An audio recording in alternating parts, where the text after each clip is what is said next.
baax ñu dégg ñu ne boobu léegi da ngaa tëdd tawat xaw laa tëral tuuti kañ la non ca fan yële la war na mat ay 3 à 4 semaines ndax mën na noo xam nan la taw gi dikkee enfin ni ma dikkee daal tournage laa jóge woon daal après tournage bi daal ci la sentir daal vraiment ay malaise ak yu kenn xamul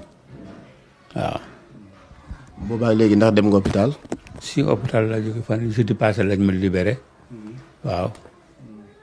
kii woon ma sumay garab ak yëpp na ma dee ko naan parce que hôpital bi da ngay tëdd rek waaw du fait que l'essentiel que def nañu essentiel bi ba pare daal demal sa kër waaw ci laa ñëw toog fii mu mel ne tawat gi leen gis dafa mel ne lu nuru AVC waaw moom la nuru de na ko moom la nuru daal waaw résultat yi lan la génne effectivement loolu la waaw ndax boobaak léegi gis nga benn ndimbal bu jógee ci état bu ñëw ci yow bien sûr waaw fan la ci njëkkee ministre de la culture ñoom wane na boppam ci feebar bi effectivement waaw dina ko ñëw na fi daal enfin yónnee na fi yónnee na ma daal xaalis vraiment boobu ba léegi daal ci laay defee sama yu sew waaw ndax mën na noo xam som bi si nu mu toll waaw dama bëgg daal nëbb som bi daal waaw à part ministre de la culture amul kenn ministre de la culture première dame aussi yónnee na fi waaw waaw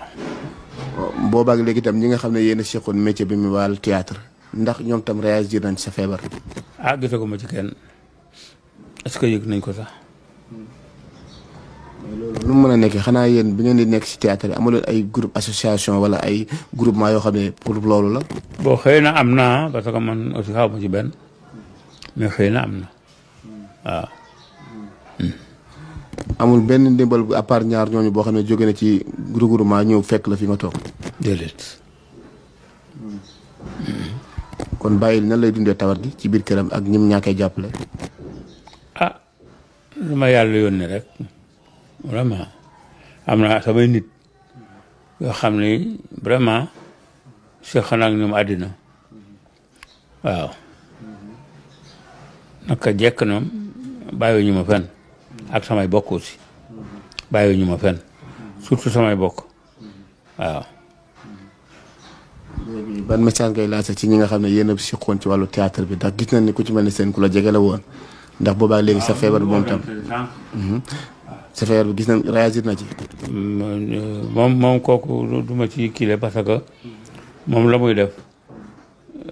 moom sama diggante ak moom lay doon te sa mbir yéene la am ci man yéene la am ci man ba mu dégg affaire bi day jooy rek waaw waaw vraiment moom daal moom day daan toog ba si yàgg rek mu jékki-jékki am lu ma yónnee te du ma wax du ma yónnee daan jékki-jékki rek daal di ma yónnee ah sama paa bi man am na lu ma la dugalal dama ne ko c'est bon waaw kooku moom du xaar ndigal ci man. gis ni moment yi la tawat ji di tal mi ngi nekk moment yoo xam ne daanaka sa période la woon heure bi daana fekk télé yi di la xëccoo dootoo am jot tawat dal la ci loolu noo koy dundee non enfin métti na mais nag yàlla rek